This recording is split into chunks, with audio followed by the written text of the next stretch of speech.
nós vamos obstruir, vai ser colocado em votação e nós temos voto suficiente para promover a anistia.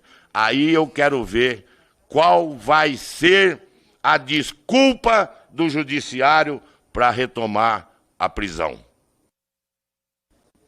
Muito obrigado, senhor presidente. Veja, o senhor não tem o que obstruir aqui, porque não tem mais ordem do dia, todos os requerimentos foram votados. Esta comissão venceu toda a pauta. Aliás, toda a pauta ela tem prosseguido. Na CCJ tivemos vários projetos que avançaram. Na Comissão das Mulheres estamos votando um outro projeto. Então, veja, respeite.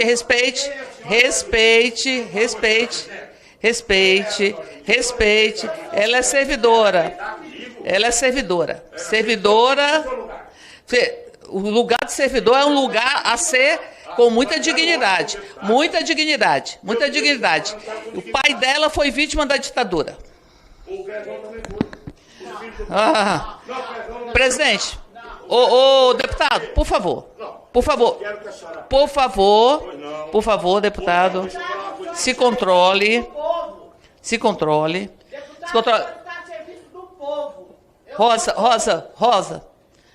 Rosa, por favor.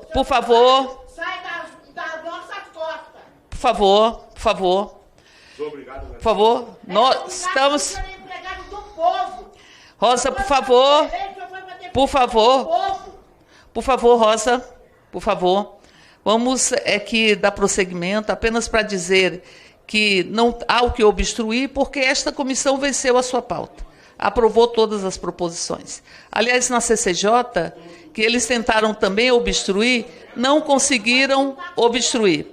E vem aqui, ocupa de forma irregular, porque veja o que diz o regimento. O presidente será, nos seus impedimentos, substituído por vice-presidente, na sequência ordinal e na ausência deles pelo membro. Ele não é membro.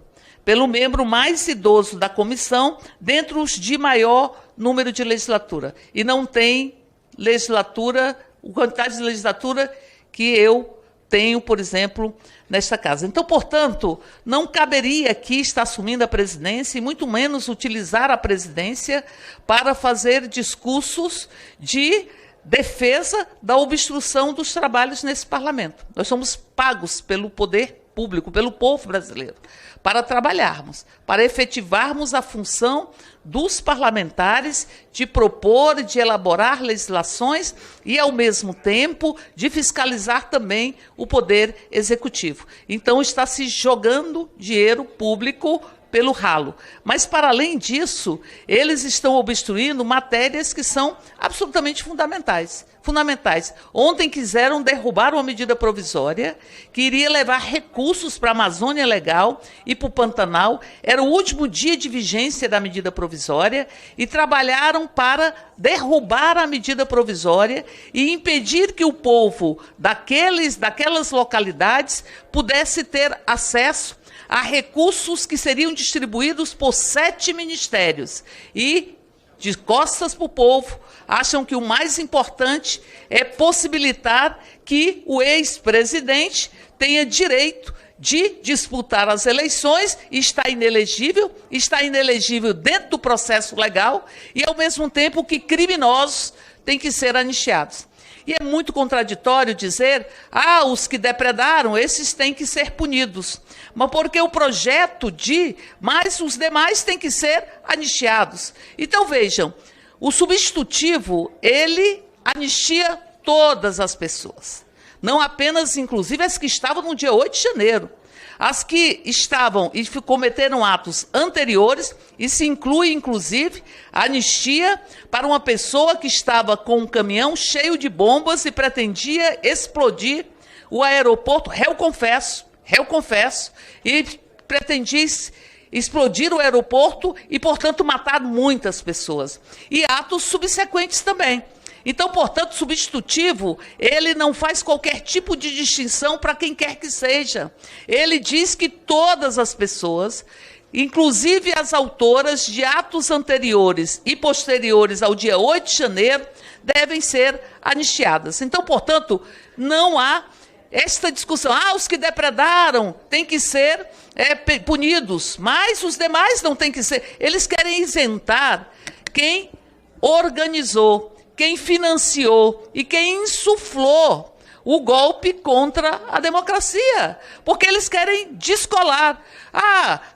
Os atos de 8 de janeiro, a vandalização que houve, o desrespeito com a própria democracia, e todo o Brasil viu, não eram senhoras com bíblias na mão, orando na frente da sede dos três poderes. Eles buscaram depredar. Eles não estão desassociados de quem estava na porta dos quartéis, e nós temos, nas investigações da Polícia Federal, um caminhoneiro que estava na porta de um quartel que liga para um general, que era o general que estava organizando a Operação Punhal Verde e Amarelo, que buscava, enfim, assassinar o presidente eleito, o vice-presidente e também o ministro do Supremo. Então, veja, não tem dissociação. Esse processo do dia 8 de janeiro foi uma tentativa, um sintoma de um processo que estava sendo articulado com financiamentos e, ao mesmo tempo, com pessoas insuflando e com a estratégia e um grupo que pensava o golpe de Estado. O próprio ex-presidente, hoje réu, amanhã seguramente preso se houver justiça nesse país. Então, o próprio ex-presidente, ele diz, eu busquei mudar a situação. Mas que situação ele está falando? A eleição democrática de um presidente. Ele buscou enfrentar a vontade do povo. Ele fala isso dentro das 4 linhas da Constituição. A Constituição não permite atentados contra o Estado democrático de direito ou contra a democracia. Portanto, esta obstrução, ela, por vários aspectos, ela é contrária aos interesses da nação, porque ela busca anistiar criminosos, legitimar. Alguns que dizem isso vai pacificar a nação, não vai pacificar. Vai legitimar violências como a que nós vimos no dia 8 de janeiro. E aqui me vem falar que é o comunismo, é a mesma discussão que foi feita durante o golpe militar de 64, onde eles diziam que era preciso conter o comunismo.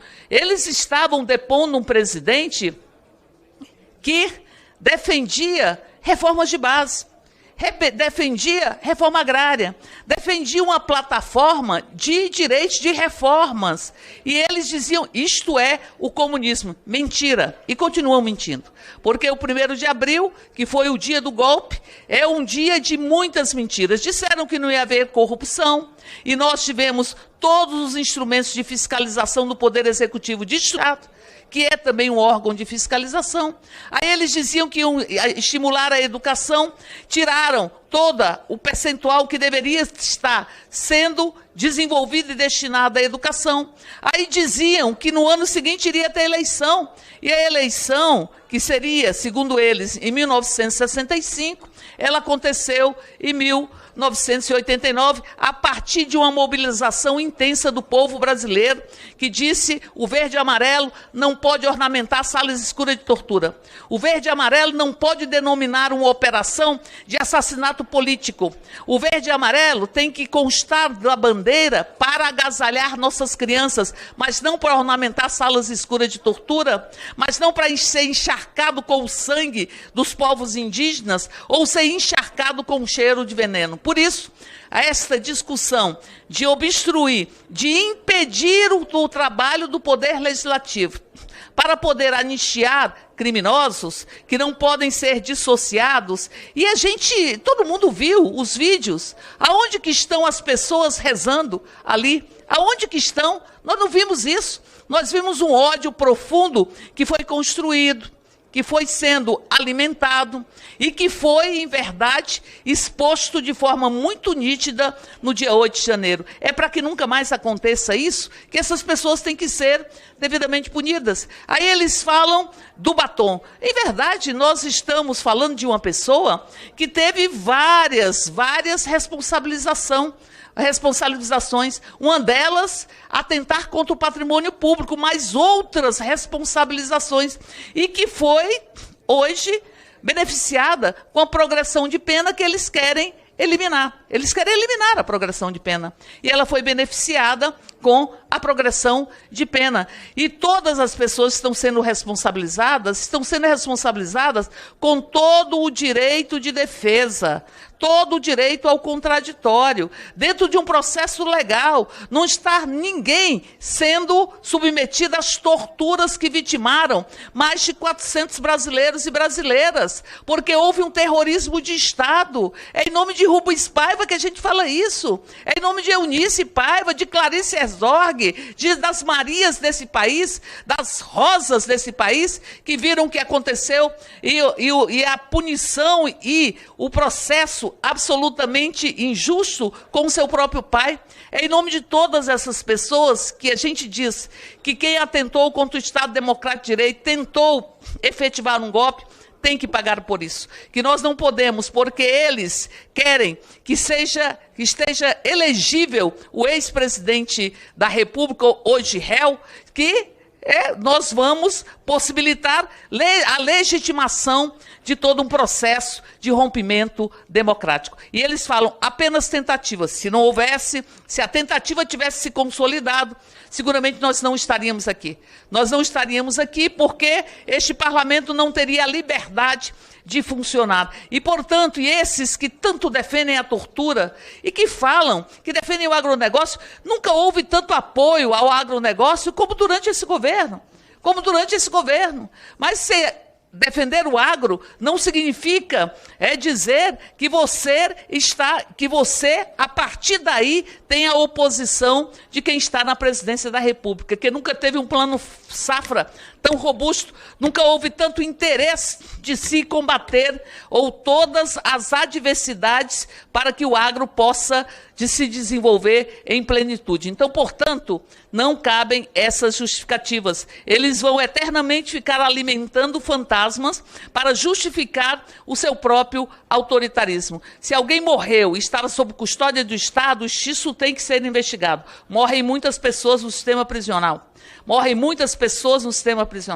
E morrem pessoas porque não tiveram acesso à educação, à saúde, ou pessoas que morrem pelas condições de maltratos, e todas essas pessoas que são sob custódia do Estado não podem falecer ou não podem morrer sem que haja uma profunda investigação para que se veja a responsabilidade do próprio Estado. Então, portanto, vamos colocar as coisas onde elas estão. Nós estamos aqui para trabalhar. Nós queremos trabalhar. Nós queremos aprovar proposições que vão ao encontro dos interesses do povo brasileiro. Ontem, o que nós vimos na comissão de pessoas com deficiência foi que eles tentaram obstruir temas que são absurdos. Eu falei assim, vocês têm coragem de olhar nos olhos das pessoas com deficiência? De olhar nos olhos das mães atípicas, estando aqui querendo anistiar criminosos e pensando apenas nos seus próprios interesses, obstruindo uma pauta tão fundamental para assegurar que nós tenhamos uma sociedade acessível e inclusiva, mas eles persistiram nesse processo de dominação ou de tentativa de obstrução. E como o nosso presidente retorna, eu vou lhe passar, obviamente, a presidência desta reunião, desta comissão. Apenas dizendo, presidente, que para ocupar a presidência, ainda que de forma provisória, há que se ter a condição de ser membro desta comissão e vencendo-se a fila, ou seja, as sucessões naturais a partir dos vice-presidentes ou vice-presidentas, e se escolher quem tem mais mandato ou mais idade dentro do mesmo número de mandatos. Mas Vossa Excelência está com a presidência.